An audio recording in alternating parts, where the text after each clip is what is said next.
প্রেমের গুঞ্জন নিয়ে একাধিকবার শিরোনামে এসেছেন ঢাকায় সিনেমার আলোচিত সমালোচিত নায়িকা পরিমণি ও গায়ক শেখ সাদী।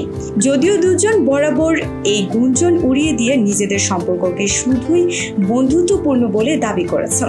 সম্প্রতি সামাজিক যোগাযোগ মাধ্যমে একটি আবেগঘন পোস্ট করেন পরিমণি। সেই পোস্টে সাদী মন্তব্য করেন, আপনি নিশ্চয়ই আল্লাহ তাআলার অনেক প্রিয়। আল্লাহ আপনার সাথে আছেন এবং উনি অবশ্যই আপনার জন্য দারুণ কিছু পরিকল্পনা করে রেখেছেন। নিজেকে কখনই একা ভাববেন না। যার সাথে আল্লাহ আছেন তার আর কিছু লাগে নাকি? আল্লাহ আপনাকে সাহিম ও পিয়ুমকে তো দিয়েছে আপনার হাসি ধরে রাখার জন্য। আপনাকে এত সুন্দর হাসি দিয়েছে যেহেতু এটাকে একদমই বৃথা যেতে দিবেন না। হাসি খুশি থাকুন, জীবনকে উপভোগ করুন। এরপরেও খেতে কষ্ট হলে feel free to call me. সাদির সেই মন্তব্যের জবাবে পরিমণি লিখেন, শেখ সাদী পিচ্ছি পোলা, তোরে ফোন দেওয়ার মতো টাকা নাই রে আমার ফোনে সোনা।